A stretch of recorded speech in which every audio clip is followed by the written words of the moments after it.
आप सभी को आपके YouTube चैनल जियो साइंस में स्वागत है। मैं कमलेश कुमार क्लास 10 का साइंस का फिजिक्स बुक का चैप्टर हम लोग उसका ऑब्जेक्टिव क्वेश्चन करने जा रहे हैं। ध्यान दीजिएगा, क्वेश्चन नंबर 1 पढ़ा जाए। पहले क्वेश्चन नंबर 1 क्या कहता है। क्वेश्चन नंबर 1 फर्स्ट नंबर, ध्यान दीजिएगा, क्वेश्चन को पहले बारीकी से पढ़ा जाए, उसके बाद जवाब दिया जाए।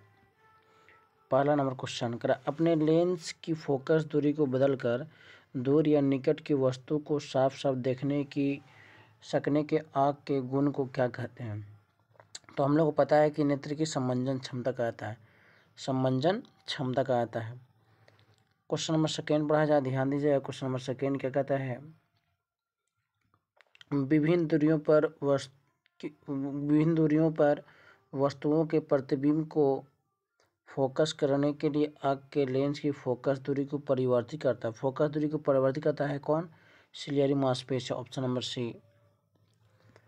आगे क्वेश्चन पढ़ा जाए। क्वेश्चन नंबर 3, जो नेत्र दूर स्थित वस्तुओं को स्पष्ट नहीं देख सकता है, दूर की वस्तुओं को नहीं देखेगा, तो कहलाता है निकट दृष्टि दोष।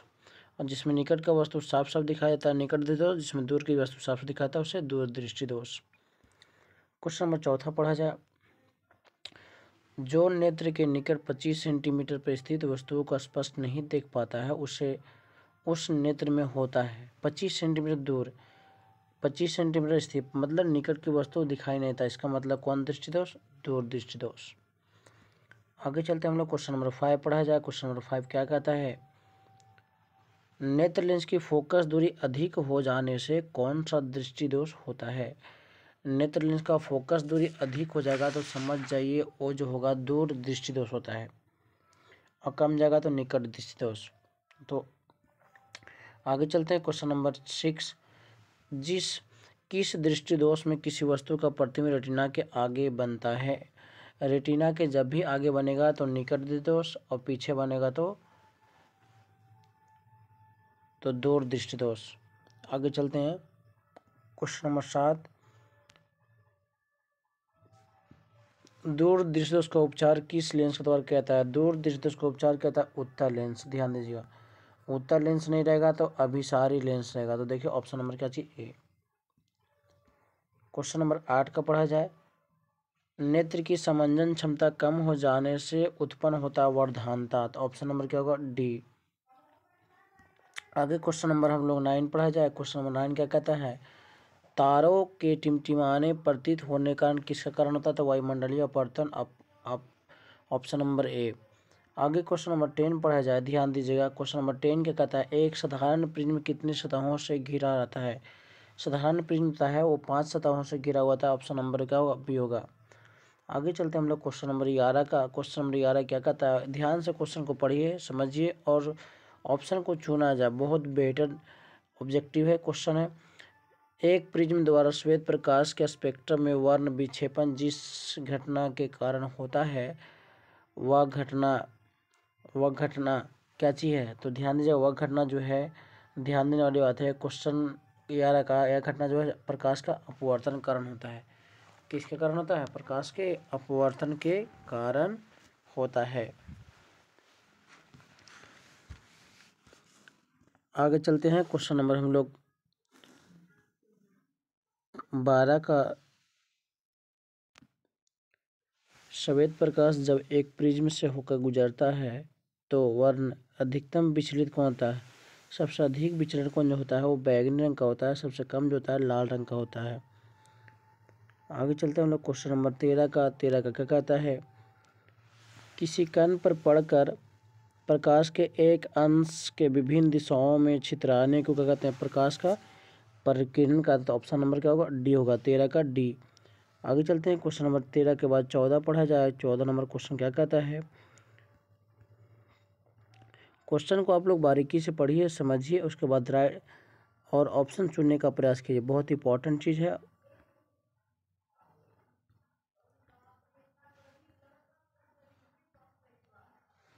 क्वेश्चन नंबर 14 पढ़ा जाए, ध्यान दीजिए। क्वेश्चन नंबर 14 क्या कहता है, किसी कोलाइडी विलयन में निलंबित कणों से प्रकाश के प्रकीर्णन को क्या कहता है? तो टिंडल प्रभाव कहता है। ऑप्शन नंबर क्या होगा? सी होगा। क्वेश्चन नंबर पढ़ा जाए 15 का क्वेश्चन। चंद्रमा पर खड़े अंतरिक्ष यात्री को आकाश प्रतीत होता है। आकाश का रंग कैसा होता है? काला दिखाई देता है। ध्यान दिया जाए। क्वेश्चन नंबर 16 पढ़ा जाए। 16 क्या कहता है?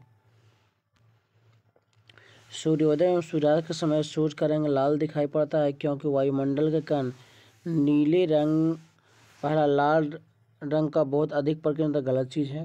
नारंगी रंग बहुत अधिक प्रकीर्णन गलत चीज़ है। नीले रंग को बहुत अधिक प्रकीर्णन, ऑप्शन नंबर का चीज़ सी है। नीले रंग अधिक प्रकीर्णित होगा तो समझ जाइए लाल रंग जो है वो कम प्रकीर्णन होता है, कम फैलता है, इसलिए दिखाई देता है हम लोग को। आगे चलते हैं। क्वेश्चन नंबर तो 16 का ऑप्शन नंबर क्या होगा? सी होगा। 17 का क्वेश्चन पढ़ा जाए। 17 का क्या कहता है? ध्यान दीजिएगा। 17 नंबर क्वेश्चन। कारण निम्नलिखित में से कौन सा कथन सत्य नहीं है? गलत है। श्वेत प्रकाश के कई रंगों का मिश्रण होता है, सही है। श्वेत प्रकाश के बैगनी वर्ण प्रकाश का तरंग है सबसे कम होता है, ये भी सही है। श्वेत प्रकाश लाल रंग का तरंग है सबसे अधिक होता है, ये भी सही है। तो ऑप्शन नंबर डी का होगा? गलत होगा। तो राइट आंसर क्या होगा? डी होगा। 17 का डी। हम लोग को पता है कि विचलन कोण इसका सबसे क्या होता है? कम होता है। बैगनी रंग का विचलन कोण यहाँ लिखा हुआ कम होता है परंतु अधिक होता है उसका। तो राइट आंसर 17 का टिका हुआ डी होगा। आगे चलते हैं। क्वेश्चन नंबर 18 का पढ़ा जाए। 18 क्या कहता है? Question number 18। कारण निम्नलिखित पदार्थों में से कौन सा चालक है? चालक का मतलब जिसमें करंट का फ्लो होता है। चिकनी मिट्टी में नहीं होता है, फिर अभ्रक में नहीं होता है, कांच में नहीं होता है। तो ऑप्शन नंबर क्या होगा? डी होगा। क्वेश्चन नंबर 19 पढ़ा जाए। ध्यान दीजिएगा। क्वेश्चन नंबर 19 का कहता है किसी चालक तार से प्रवाहित विद्युत धारा वास्तव में क्या होता है? इलेक्ट्रॉन के फ्लो के कारण होता है, इलेक्ट्रॉन के प्रवाह के कारण। ऑप्शन नंबर ए होगा। क्वेश्चन नंबर 20 पढ़ा जाए। 20 को ध्यान से पढ़िएगा। कुल प्रवाहित विद्युत धारा की मात्रा को कहते हैं? तो हम लोग पढ़ते हैं विद्युत की मात्रा को क्या कहते हैं? प्रवाहित विद्युत की मात्रा को विद्युत धारा कहा जाता है।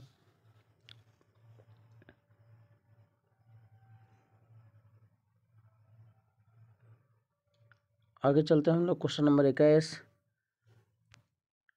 आवेश का ऐसे ही मात्रा क्या होता है? तो कूलम होता है। ऑप्शन नंबर सी हो गया। क्वेश्चन नंबर 22 पढ़ा जाए। ध्यान दीजिएगा। क्वेश्चन नंबर 22 निम्नांकित में से विद्युत धारा की प्रबलता का ऐसे ही मात्रा क्या होता है? तो एम्पियर होता है। ऑप्शन नंबर क्या होगा? बी होगा। क्वेश्चन नंबर 23 पढ़ा जाए। ध्यान दीजिएगा। 23 निम्नांकित में से कौन सा कथन सत्य है? सत्य का मतलब सही है। देखिए इधर सारा एम्पियर वोल्ट दिया हुआ, तो एम्पियर कैसे आएगा? तो एम्पियर ध्यान दीजिएगा। पहले तो वोल्ट भी बराबर देखिए कि जूल और बटा कूलम कहाँ पर है? जूल बटा कूलम। देखिए ऐसा तो कोई ऑप्शन दिया हुआ नहीं है। वोल्ट बराबर ओम दिया हुआ है, ये दिया हुआ है। हाँ एक और होता है भी बराबर आई आर होता है। तो देखिए एम्पियर और प्रतिरोध कभी भी गुणनफल में नहीं है। तो हम लोग को ध्यान देना यहाँ पर है कि वोल्ट बराबर कौन सा ऑप्शन देखे? आई भी बराबर दिया हुआ। देखिए तो यहाँ से आई बराबर निकाल लेते हैं। तो आई बराबर निकल के आएगा जी वोल्ट बटा ओम। और ऑप्शन नंबर क्या होगा? डी होगा। आगे चलते हैं। क्वेश्चन नंबर 24 का ध्यान दीजिएगा। निम्नांकित में से कौन सा कथन सत्य है? जूल शब्द दिया हुआ, इसका मतलब क्या होगा? जूल जब भी आएगा तो वाट इंटू क्या होगा? वाट इंटू कूलम होगा। ध्यान दीजिएगा। वाट इंटू ऑप्शन नंबर क्या होगा? ए होगा। चलते हैं क्वेश्चन नंबर 25 का। ध्यान दीजिएगा। क्वेश्चन नंबर 25 क्या कहता है?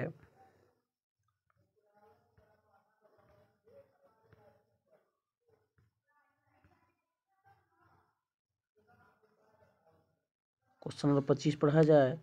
प्रतिरोध का ऐसे ही मात्रा क्या होता है? प्रतिरोध का ऐसे ही मात्रा क्या होता है? ओम होता है। एमपी। ऑप्शन नंबर क्या होगा? बी होगा। क्वेश्चन नंबर 26 का वोल्ट बराबर होता है वोल्ट भी बराबर डब्लू बटा क्या होता है? क्यू होता है। डब्लू का मतलब जूल और बटा कूलम, तो जूल बटा coulomb. Option number B. Question number ध्यान दे जाए। Question number 27। आर प्रतिरोध वाले प्रतिरोधक के सिरों के बीच का विभवांतर और प्रतिरोधक से प्रवाहित होने वाले धारा आई के बीच का संबंध कहता है? भी बराबर आई आर। तो ऑप्शन नंबर क्या होगा? सी। ध्यान दीजिएगा। 27 का सी। आगे चलते हैं। क्वेश्चन नंबर 28 पढ़ा जाए। ध्यान दीजिएगा। 28 नंबर क्वेश्चन क्या कहता है? विद्युत धारा की प्रबलता मापने के लिए निम्नलिखित में से किस युक्ति का प्रयोग किया जाता है? तो हम लोग मालूम है प्रबलता मापने विद्युत धारा का मापने वाला यंत्र क्या कहता है? एमीटर कहलाता है। तो ऑप्शन नंबर क्या होगा? ए। चलिए 29 नंबर क्वेश्चन ध्यान दिया जाए। 29 नंबर क्या कहता है? विभवांतर को किस यंत्र द्वारा मापा जा सकता है? तो वोल्टमीटर के द्वारा। ऑप्शन नंबर क्या होगा? बी। आगे चलते हैं, क्वेश्चन ध्यान से पढ़ा जाए, ऑप्शन देखा जाए। क्वेश्चन 30 का बहुत इंपॉर्टेंट है। समांतर क्रम में जुड़े दो प्रतिरोधों के प्रतिरोध R1 और R2 है, तो उनका समतुल्य प्रतिरोध निम्नलिखित में से किसके द्वारा दिया जाएगा? RP। ध्यान दीजिएगा, तो हम लोग 1/R बराबर पढ़े थे 1/R1 + 1/R2। इसका समतुल्य प्रतिरोध निकालिएगा तो निकल कर आएगा R1 × R2 बटा R1 + R2। देखिए कौन सा ऑप्शन में है, तो ऑप्शन नंबर का चीज सी। आगे चलते हैं, क्वेश्चन नंबर 31 का ध्यान दीजिएगा। क्वेश्चन नंबर 31, यदि श्रेणी क्रम में जुड़े दो प्रतिरोधों के प्रतिरोध R1 और R2 है का समतुल्य प्रतिरोध RS किसके द्वारा होगा? तो RA बराबर होगा R1 + क्या होगा? R2 होगा। ऑप्शन नंबर क्या होगा? ए होगा। आगे चलते हैं, क्वेश्चन नंबर 32 का ध्यान दीजिएगा। क्वेश्चन को पढ़िए पहले और उसके बाद ऑब्जेक्ट और ऑप्शन के पीछे भागिए। ऑप्शन यदि आपको ध्यान में आ जाएगा तो ऑप्शन चुना जाएगा। ध्यान दीजिएगा, यदि समांतर क्रम में जुड़े दो प्रतिरोधकों के प्रतिरोध, ध्यान दिया, प्रतिरोध R1 और R2 हो का समतुल्य प्रतिरोध RP क्या होगा? तो R1 से भी छोटा होता है, दोनों प्रतिरोध छोटा होगा। ध्यान दिया, दोनों प्रतिरोध से करा R1 से बड़ा होगा, R2 से बड़ा होगा, दोनों प्रतिरोध से इनमें से कोई नहीं। ऑप्शन नंबर डी होगा, इनमें से कोई नहीं। ध्यान दीजिएगा, क्वेश्चन नंबर पहले पढ़ा जाए 33 का। 33 का क्या कहता है क्वेश्चन? करा यदि श्रेणी क्रम में जुड़े दो प्रतिरोध के प्रतिरोध R1 R2 हो तो उनका समतुल्य प्रतिरोध क्या होता है? R1 से बड़ा, R2 से बड़ा, दोनों से बड़ा होता है। तो ऑप्शन नंबर क्या होगा? सी होगा। चलिए क्वेश्चन नंबर 34 पढ़ा जाए। 34 नंबर क्या कहता है क्वेश्चन? ध्यान दीजिएगा, 34 नंबर क्वेश्चन को पढ़ा जाए। ध्यान देने वाली बात है। क्वेश्चन नंबर 34, श्रेणी क्रम में प्रतिरोधकों का समतुल्य प्रतिरोध हमेशा क्या होता है? श्रेणी क्रम में समतुल्य प्रतिरोध क्या होता है? ध्यान दीजिएगा, हमेशा क्या होता है? तो हमेशा क्या होता है कि श्रेणी क्रम में जो भी प्रतिरोध है उसके प्रतिरोध हमेशा क्या होता है? ज़्यादा ही होता है।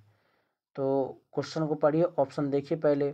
करा है ऑप्शन यहाँ पर पहले मत बराबर होता है, तो गलत लिखा हुआ। घटक प्रतिरोधों में से सबसे कम मान वाले से कम होता है, ये भी गलत लिखा हुआ है। हाँ, घटक प्रतिरोधों में से सबसे अधिक और सबसे कम मान वाले के बीच में होता है, ये भी सही ऑप्शन है। उसके बाद क्या चीज़ है? घटक प्रतिरोधों को जोड़ के बराबर होता है, ये भी कोई ज़रूरी नहीं है। तो ऑप्शन नंबर क्या होगा? सी। क्वेश्चन नंबर 34 के बाद 35 पढ़ा जाए। ध्यान दीजिएगा, 35, समांतर क्रम में समान प्रतिरोध का 4 प्रतिरोधक का समतुल्य प्रतिरोध 4N है। समांतर क्रम में जोड़ा गया था 1/R बराबर 1/R1 + 1 क्या होगा? R2 + 1/R3 और + 1/R4। तो हम लोग समांतर क्रम में पढ़ चुके हैं कि R बराबर क्या होता है? R/N होता है। तो प्रत्येक प्रतिरोध का मान ज्ञात करना है। तो यहाँ पर कितना हो गया? 4 ओम और बटा में R/4, तो कितना होगा? 16 ओम आएगा। तो ऑप्शन क्वेश्चन नंबर 35 का ऑप्शन नंबर कितना होगा? डी होगा, 16 ओम। आगे चलते हैं, ध्यान दीजिएगा, क्वेश्चन को बारीकी से पढ़ा जाए। क्योंकि समान प्रतिरोध रहेगा तो R बराबर क्या होगा? बड़का छोटा बटा N, और श्रेणी क्रम में रहेगा तो R बराबर N × R। ध्यान देगा, दो फॉर्मूला लगाएगा, बन जाएगा। क्वेश्चन नंबर 36 का पढ़ा जाए। ध्यान दीजिएगा, 36 नंबर क्वेश्चन, 10 तार को समांतर क्रम में जोड़ा जाता है तो प्रत्येक प्रतिरोध का 1 ओम है, तो समतुल्य प्रतिरोध कितना होगा? प्रत्येक प्रतिरोध समतुल्य प्रतिरोध निकालता R बराबर कितना होगा? तो R/N हो गया। तो R का वैल्यू दे 1/10 हो गया। इसको भागा लगाएंगे 0.1 आएगा, 0.1 ओम आएगा। तो ऑप्शन नंबर क्या होगा? सी हो गया। क्वेश्चन नंबर 36 के बाद 37 पढ़ाते हैं। 37 नंबर को क्वेश्चन क्या कहता है? क्वेश्चन को पहले बारीकी से पढ़ा जाए, उसके बाद जवाब दिया जाए। बहुत इंपॉर्टेंट क्वेश्चन है। क्वेश्चन नंबर 37 का पढ़ा जाए। एक चीज़ और ध्यान दीजिएगा कि 3 प्रतिरोधों को जिनमें प्रत्येक 1 ओम का है समांतर क्रम में लगाया जाए तो ऐसे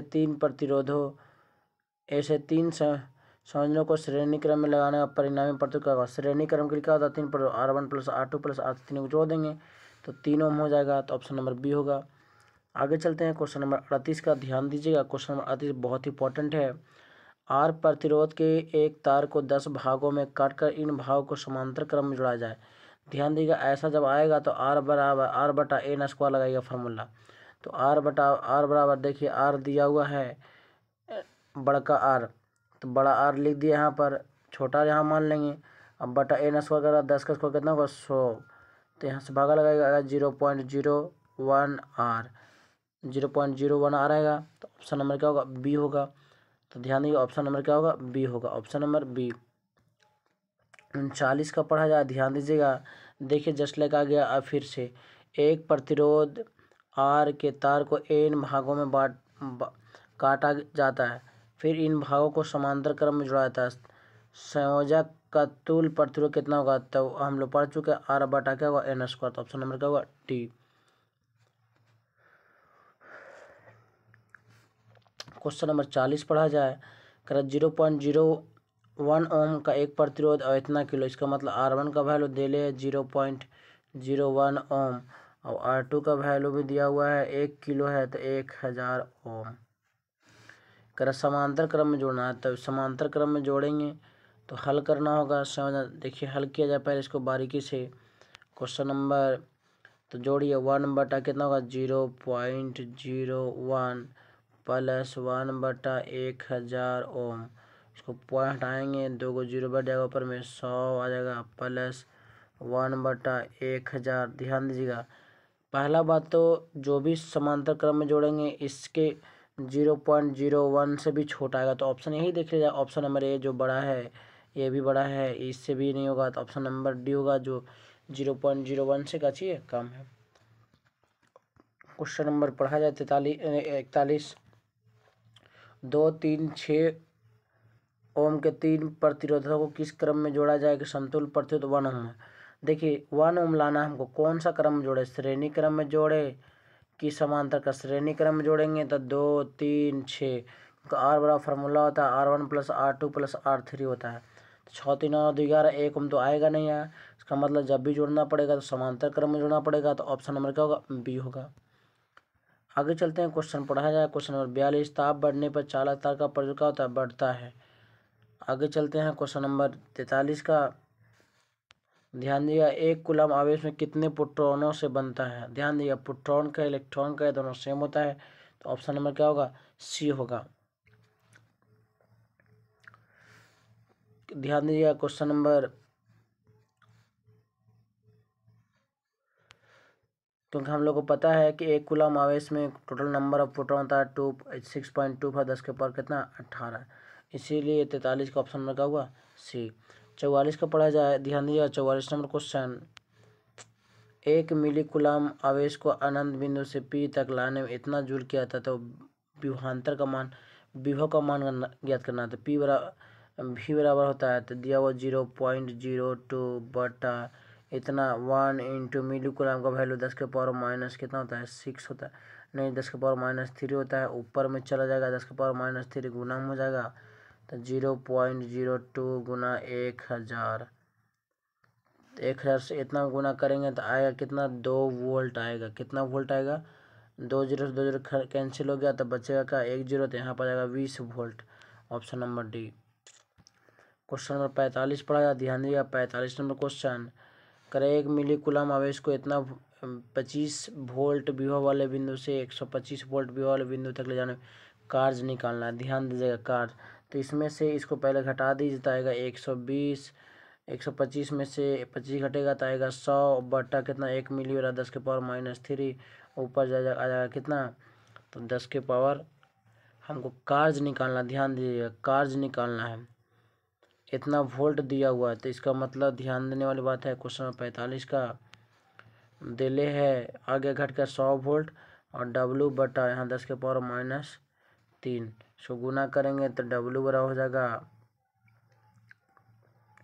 डब्लू बराबर हो जाएगा 1 बटा 10 से रहेगा, माइनस में रहेगा तो 1 बटा 10 इसको लिखेंगे माइनस में, तो ऊपर जाएगा क्या चीज में जाएगा, प्लस में हो जाएगा। ध्यान दीजिएगा, थोड़ा सा यहाँ क्वेश्चन समझने वाली बात है।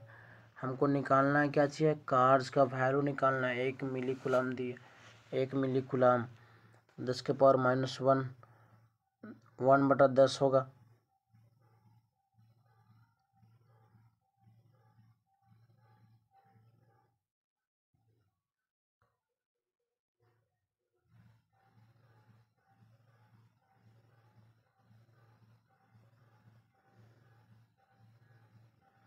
दस के पावर -1 इसका मतलब 1/10 होगा। इसको भागा लगाएंगे 0.1 आएगा।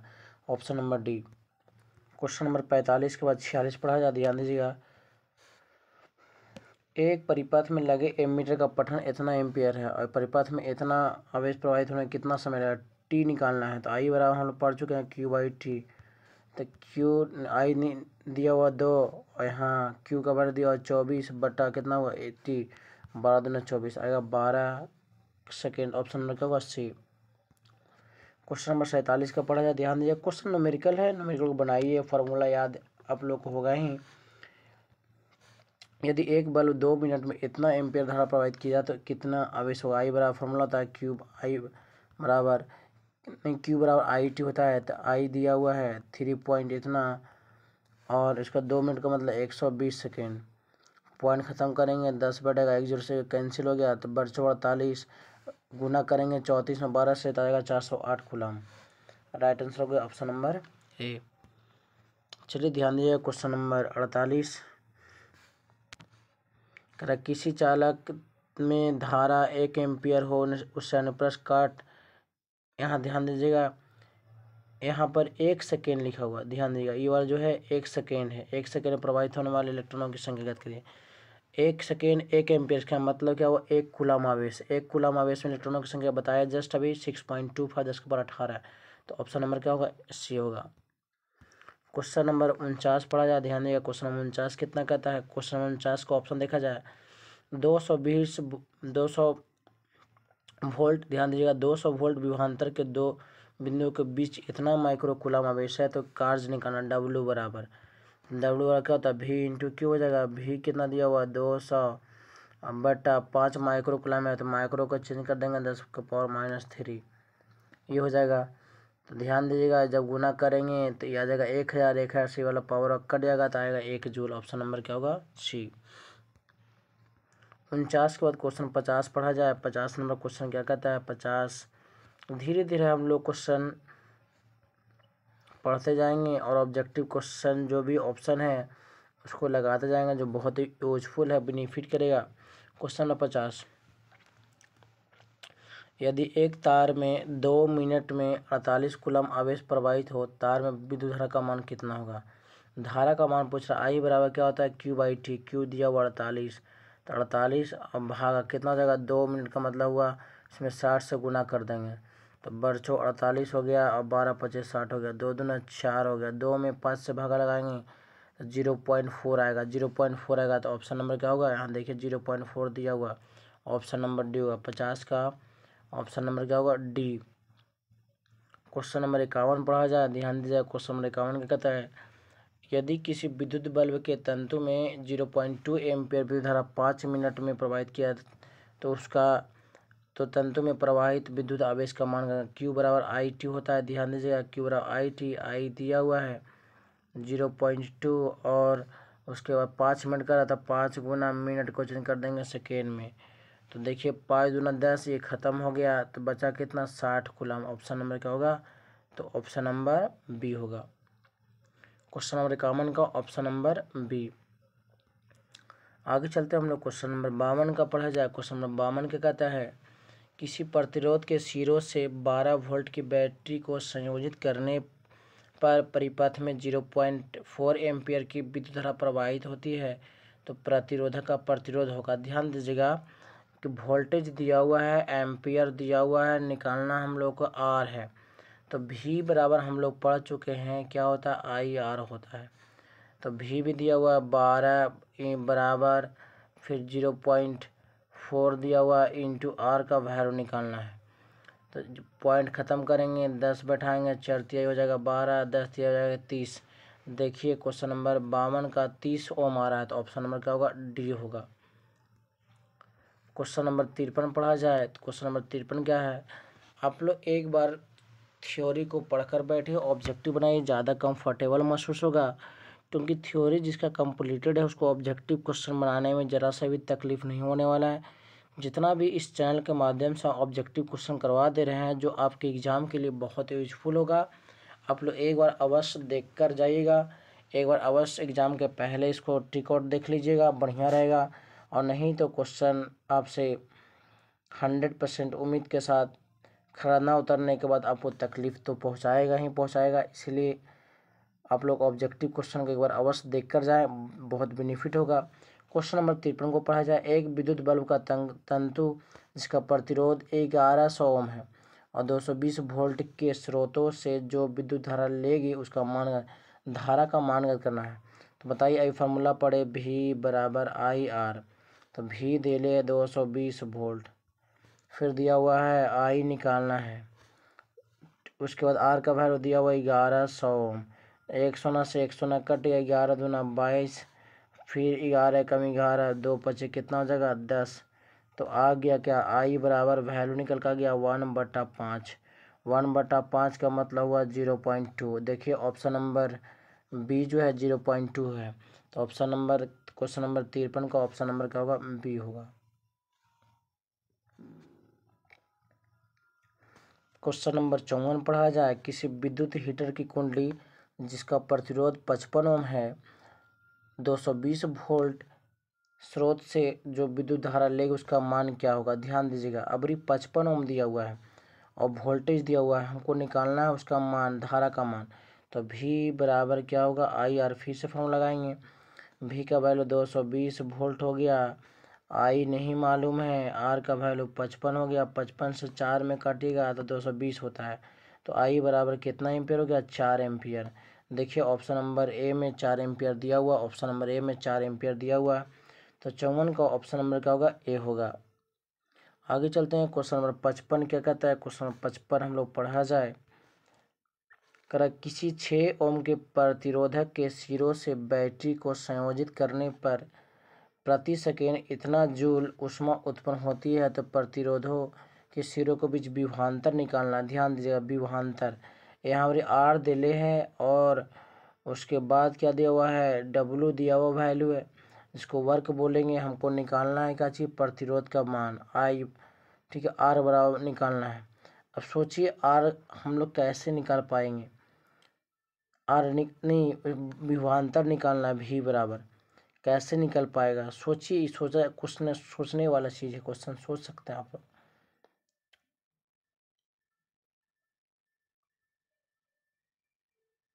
हम लोग को यहाँ भी बराबर निकालना है। भी बराबर क्या होता है, फॉर्मूला आई आर होता है। सोचा क्वेश्चन कैसे बनाया जाएगा, ध्यान दीजिएगा, 55 नंबर क्वेश्चन को बनाया जाए। देखिए पहले तो हम लोग क्या करते हैं, काम करते हैं, भी दिया हुआ है, नहीं आर दिया हुआ है और डब्लू दिया हुआ है, दो चीज़ दिया हुआ क्वेश्चन, हमको निकालना है भी।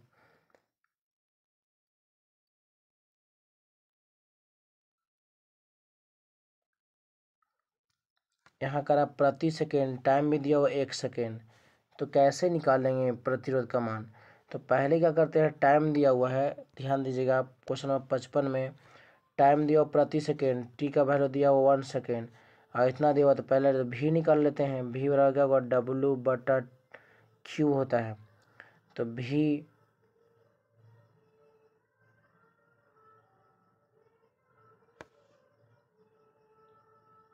चलिए क्वेश्चन बनाया जाए, तो भी बराबर फॉर्मूला क्या होता है, आई आर होता है।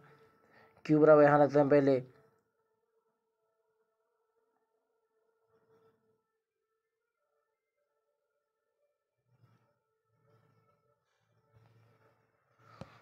हमको भी डब्लू निकालना है। ध्यान दीजिएगा, भी कैसे निकल पाएगा इतना वोल्ट।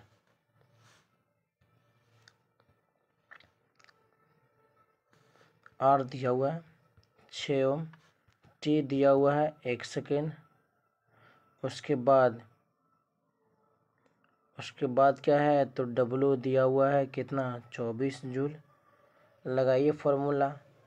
कौन सा फार्मूला लगाया जाए कि ज़्यादा बेटर हो, कंफर्टेबल आंसर हो जाए। हमको आई निकालना है। देखिए एच बराबर फार्मूला हम लोग पढ़ चुके हैं, एच बराबर I R square R T. H दिया हुआ 24, आई का वैल्यू नहीं मालूम, स्क्वायर आर का वैल्यू मालूम है 6, टी का वैल्यू इतना, 6 चौक कितना होगा 24। तो आई का वैल्यू इसको रूट में निकालेंगे तो आएगा 2। आई का वैल्यू हम लोग को 2 आ गया था। फार्मूला जानते हैं कि भी बराबर आई आर होता है। तो आई का वैल्यू निकाल के आया 2 ओम, 2 एम्पियर। तो भी बराबर क्या होता है आई आर होता है। तो आई का वैल्यू 2 इंटू आर का वैल्यू इतना, 6 दूना कितना हो जाएगा 12। देखिए ऑप्शन नंबर बी में है। तो क्वेश्चन नंबर 55 का जो होगा ऑप्शन नंबर बी होगा। थोड़ा सा भी फार्मूला को आप आगे पीछे कीजिएगा तो पता चलेगा, आपसे न्यूमेरिकल बनना बंद हो जाएगा, आपसे क्वेश्चन छूट जाएगा। फिर क्वेश्चन नंबर कितना 55 का ऑप्शन नंबर क्या होगा बी होगा। आगे चलते हैं, क्वेश्चन नंबर 56 पढ़ा जाए। क्वेश्चन नंबर 56 क्या कहता है, कारण निम्नलिखित में से कौन सा व्यंजक विद्युत परिपथ में विद्युत शक्ति को निरूपित नहीं करता है। ध्यान दीजिएगा, विद्युत शक्ति का निरूपित का फॉर्मूला क्या होता है, पहला P बराबर W/T पहला हो गया, फिर होता है P बराबर होता है VI। ध्यान दीजिएगा सारे फार्मूला का डेरिवेशन कर देना है। P बराबर होता है V²/R होता है। एक और फार्मूला होता है P बराबर जो होता है वो I² होता है। देखिए कौन कौन सा फार्मूला है, पहला तो ये मैचिंग फार्मूला हो गया, दूसरा मैचिंग फार्मूला होगा, तीसरा मैचिंग फार्मूला। डी वाला जो है ये गलत लिखा हुआ, तो ये ऑप्शन नंबर क्या होगा डी होगा। ध्यान दीजिएगा गलत लिखा हुआ है IR, ये फार्मूला नहीं होता है। आगे चलते हैं, क्वेश्चन नंबर 57 पढ़ा जाए। क्वेश्चन नंबर 57 क्या कहता है, यदि किसी परिपथ के किन्हीं दो बिंदुओं के बीच के विभवांतर भी हो और उसमें धारा I समय t तक प्रवाहित हो तो शक्ति क्या होगा।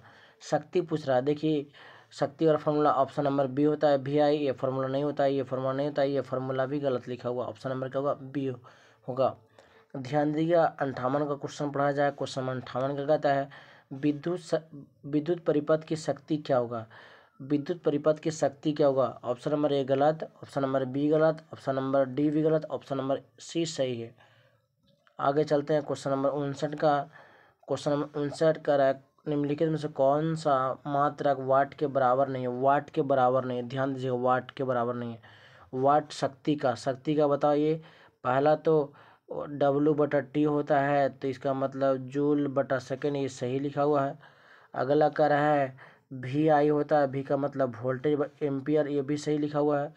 अगला I² इंटू R होता है, इसका मतलब क्या हुआ एम्पियर ओम, ये भी सही लिखा हुआ है। तो राइट आंसर क्या होगा ऑप्शन नंबर डी, जो गलत लिखा हुआ ये। आगे चलते हैं, क्वेश्चन नंबर 60 पढ़ा जाए। पहले क्वेश्चन नंबर 60 क्या कहता है, यदि किसी प्रतिरोध में प्रवाहित होने वाले विद्युत धारा दुगनी कर दिया जाए तो उसका उत्पन्न ऊष्मा, ध्यान दिया H बड़ा फार्मूला होता है I²RT। यदि करंट दुगना कर देंगे तो हमेशा जो उसका हीट है वो 4 गुना हो जाता है, चौगुनी हो जाता है। तो ऑप्शन नंबर क्या होगा बी होगा। चलिए क्वेश्चन नंबर 61 का पढ़ा जाए। क्वेश्चन नंबर 61 का कहता है किसी प्रतिरोधक के सिरों से बैटरी को संयोजित कर 16 वोल्ट विभवांतर पर 10 सेकेंड में इतना कूलम स्थानांतरित करता है, ऊष्मा ज्ञात करना है। ऊष्मा ज्ञात का ध्यान देने वाली बात है, ऊष्मा कैसे निकलेगा बताइए। ये भी का वैल्यू दिया हुआ है, तो पहले क्या करते हैं हम लोग आई का वैल्यू निकाल लेते हैं। आई का वैल्यू कितना आएगा Q/T, Q का वैल्यू दिया हुआ है 6 और बटा कितना होगा 10। आई का वैल्यू आ गया 6/10। आगे करते हैं हल। ध्यान दीजिएगा H बड़ा फार्मूला होता है I², तो 6 बटा हो गया 10 गुना 6/10 इंटू R का वैल्यू निकालना, तो V बराबर होता है IR।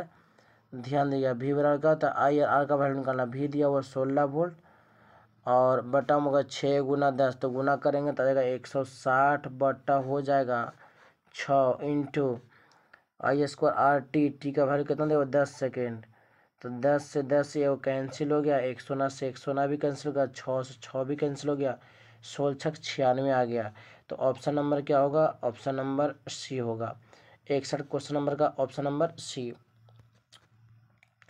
क्वेश्चन नंबर 62 का पढ़ा जाए। क्वेश्चन नंबर 62 6 ओम प्रतिरोध कोई एक विद्युत स्थिरी 10 एम्पियर विद्युत धारा लेती है तो 30 सेकंड का परिणाम कितना होगा। ये ध्यान देना है, किलो जूल में निकलेगा। तो बताइए एच बराबर फार्मूला होता है आई स्क्वायर आर टी। तो आई का वैल्यू दिया हुआ है कितना एम्पियर 10, तो 10 का स्क्वायर हो जाएगा। आर का वैल्यू दिया हुआ 6, टाइम दिया हुआ 30, तो दूना 30 छः कितना होगा 180, और उस पर 200 और बढ़ जाएगा तो हो जाएगा 18 किलो जूल। ऑप्शन नंबर क्या होगा डी। आगे चलते हैं क्वेश्चन नंबर 62 के बाद क्वेश्चन नंबर 63। हम लोग धीरे धीरे क्वेश्चन अंतिम कगार की ओर पहुँचने वाले हैं। ध्यान से वीडियो को रोककर आराम से ऑब्जेक्टिव क्वेश्चन को देखिए और उसको मारने ऑब्जेक्टिव क्वेश्चन को चुनने का प्रयास कीजिए। अगला फिर से क्वेश्चन कर रहा है किसी विद्युत बल्ब का तंतु 200 वोल्ट के विद्युत स्रोत से संयोजित करने पर इतना एम्पियर विद्युत बल्ब की शक्ति निकालना। पी बराबर फॉर्मूला होता है वी और आई। तो वी का वैल्यू दिया हुआ 200 इंटू आई का वैल्यू दिया हुआ 0.5 गुना करेंगे तो 100 सेक्शन कटेगा, पी 25 100 आएगा, 100 वाट। ऑप्शन नंबर क्या होगा बी। आगे चलते हैं क्वेश्चन नंबर 64 का। 50 वाट इतना वोल्ट 250 वोल्ट चिन्हित विद्युत बल्ब में प्रवाहित धारा का मान निकालना है।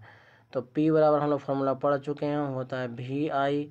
पी का वैल्यू दिया हुआ 50 बट्टा वी का वैल्यू दिया हुआ 250 गुना आई, काटेंगे तो आएगा 5, और आई का वैल्यू होगा 1/5। 1/5 का मतलब 0.2 एम्पियर। ऑप्शन नंबर देखिए ए लिखा हुआ है। तो क्वेश्चन नंबर 64 का ऑप्शन नंबर क्या होगा ए। आगे चलते हैं क्वेश्चन नंबर 65 पढ़ा जाए। ध्यान दिया फिर से आ गया 65। 100 वाट दिया हुआ 220 वोल्ट, तो प्रतिरोध का मान निकाले करा। ध्यान दीजिएगा तो P बराबर फार्मूला हम लोग पढ़े हैं वी स्क्वायर बटा आर। तो P का वैल्यू दिया हुआ 100 वाट, यहाँ रख दिए पहले। वी स्क्वायर तो 220 गुना 220, अब बटा क्या हो जाएगा आर, 100 से 100 यहाँ कैंसिल हो गया, 200 से अब 22 में 22 से गुना करेंगे 484 आएगा। तो ऑप्शन नंबर क्या हुआ सी। क्वेश्चन नंबर 66 पढ़ा जाए। यदि किसी बिजली के बल्ब पर 220 वोल्ट और 40 वाट लिखा है तो उसका प्रतिरोध का मान कितना होगा। फिर से वही क्वेश्चन आ गया, फिर लगा देंगे वही फार्मूला। पी बराबर क्या होता है वी स्क्वायर बटा आर। 40 यहाँ दिया हुआ है, अब वी का वैल्यू 220 गुना 220, अब बटा आर हो जाएगा। 100 से 100 कैंसिल हो गया, काटेंगे 2 दूना 4 फिर 11, फिर 2 दूना 4 110, 121 हो जाएगा। 121 पर 100 बैठा देंगे तो ऑप्शन नंबर क्या होगा डी होगा। क्वेश्चन नंबर 66 का ऑप्शन नंबर डी। ध्यान दीजिएगा क्वेश्चन नंबर 67 पढ़ा जाए। क्वेश्चन नंबर 67 क्या कहता है 100 वाट के एक विद्युत बल्ब 220 वोल्ट विद्युत स्रोत को जोड़ने पर प्रवाहित विद्युत धारा का मान ज्ञात करना है। तो पी बराबर फार्मूला होता है वी आई। पी का वैल्यू दिया हुआ है कितना 100 वाट इंटू वी का वैल्यू दिया हुआ 200 इंटू आई। ध्यान दीजिएगा 100 200 से 200 कट गया, आई बराबर आ गया 1/2। 1/2 को भागा लगाएंगे 0.5 एम्पियर आएगा। ऑप्शन नंबर क्या हो गया सी। क्वेश्चन नंबर 28 पढ़ा जाए। ध्यान दीजिएगा क्वेश्चन नंबर 28 क्या कहता है, नहीं सॉरी क्वेश्चन नंबर 68 क्या कहता है 67 के बाद क्वेश्चन नंबर 68। 220 वोल्ट और इतना एम्पियर धारा तो शक्ति का मान करना है। तो पी बराबर फार्मूला होता है वी और आई। वी का वैल्यू 220 वोल्ट इंटू आई का वैल्यू 3/11, 11 दूना 22, 20 23 60। तो ऑप्शन नंबर क्या होगा डी होगा 60 वाट। ध्यान दीजिएगा क्वेश्चन नंबर 69 पढ़ा जाए। 40 वाट 220 वोल्ट विद्युत मेन में जोड़ा था, विद्युत बल्ब का धारा का मान याद करना था। पी बराबर क्या होता है वी आई। ध्यान दीजिएगा पी का वैल्यू इतना हो गया, अब वी का वैल्यू 220 वोल्ट इंटू आई। ध्यान दीजिएगा काटेंगे 100 से 100, 2 दूना 4, 11 दूना 22 आ जाएगा कितना 2/11। तो ऑप्शन नंबर क्या देखिए बी, जो 2/11 लिखा हुआ है। तो क्वेश्चन नंबर 69 का ऑप्शन नंबर क्या होगा बी। आगे चलते हैं क्वेश्चन नंबर, ध्यान दीजिएगा 70 का। 2 विद्युत बल्बों का रेटिंग 220 वोल्ट 40 वाट और 60 वाट, उनके प्रतिरोधों का अनुपात क्या होगा। प्रतिरोध का अनुपात निकालना। पी बराबर फार्मूला होता है वी स्क्वायर बटा आर। वी स्क्वायर बटा आर बराबर क्या होगा तो वी स्क्वायर बटा पी। ध्यान दीजिएगा वी स्क्वायर बटा क्या होगा पी। तो निकालते हैं पहले, ये फार्मूला हो गया तो R1 बराबर हो जाएगा वी स्क्वायर बटा पी और फिर वी स्क्वायर बटा पी। ध्यान दीजिएगा पी, तो वी स्क्वायर से वी स्क्वायर तो कट गया, यहाँ P1 यहाँ P2 मान लो ऊपर भेज देंगे। R1 बटा R2 बराबर हो जाएगा P2 बटा P1। तो P2 हो गया 60/40, भागा लगाएंगे तो आएगा 3 दूनी 6, 2 दूना 4, 3:2। ऑप्शन नंबर क्या होगा? ए होगा। 70 का कितना होगा? Option number A. आगे चलते हैं क्वेश्चन नंबर 71 का, ध्यान दीजिएगा। कर R1 और R2 दो प्रतिरोध समांतर क्रम में जुड़े हो तो किस प्रतिरोध में उत्पन्न शक्ति अधिक होगा? ध्यान दिया, वो समांतर क्रम में वोल्टेज मान ज़्यादा होता है, बराबर होता है। अब देखिए R1 ज़्यादा है, जिसका R1 ज़्यादा होगा समझ जाइए उसमें शक्ति कम होगा। तो कह रहा है किस में शक्ति अधिक होगा? तो R2 में शक्ति का होगा अधिक होगा। ऑप्शन नंबर बी होगा। अगला क्वेश्चन कहता है क्वेश्चन नंबर 72 का, कह रहा वाट मात्रक होता है। वाट किसका होता है? विद्युत शक्ति का। ऐसे ही मात्रक क्या होता है? वाट होता है। ऑप्शन नंबर क्या होगा? सी होगा। क्वेश्चन नंबर 73 का ध्यान दीजिएगा। क्वेश्चन नंबर 73 का कहता है किलोवाट घंटा मात्रक है। किलोवाट आवर जो होता है एनर्जी का ऐसे ही मात्रक होता है, और एनर्जी का ऐसे ही मात्रक जो ऑप्शन नंबर क्या होगा? सी होगा। आगे चलते हैं क्वेश्चन नंबर 74 का पढ़ा जाए। क्वेश्चन नंबर 74, उसके बाद अंतिम क्वेश्चन के चलेंगे हम लोग।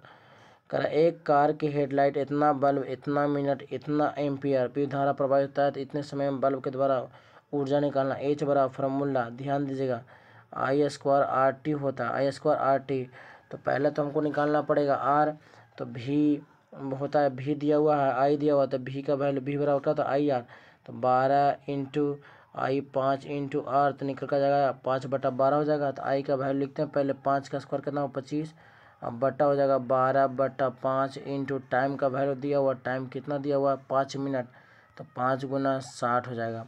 तो 5 से 5 25 25 हो गया, 12 25 60, 12 25 कितना होगा? 60, 60 में 60 से गुना करेंगे 3600, 3600 में गुना करेंगे 5 से, तो हो जाएगा कितना? 18 किलो जूल। तो ऑप्शन नंबर क्या होगा? डी। क्वेश्चन नंबर 74 का ऑप्शन नंबर क्या होगा? डी। आगे चलते हैं क्वेश्चन नंबर लास्ट और अंतिम 75 का, फ्यूज का तार निम्नलिखित में से कौन सा कथन सत्य है? फ्यूज का तार का गलनांक जो होता है हमेशा कम होता है और प्रतिरोध जो होता है उच्च होता है। ध्यान दीजिएगा, ध्यान देने वाली बात है। थोड़ा सा क्वेश्चन को पढ़ा जाए पहले।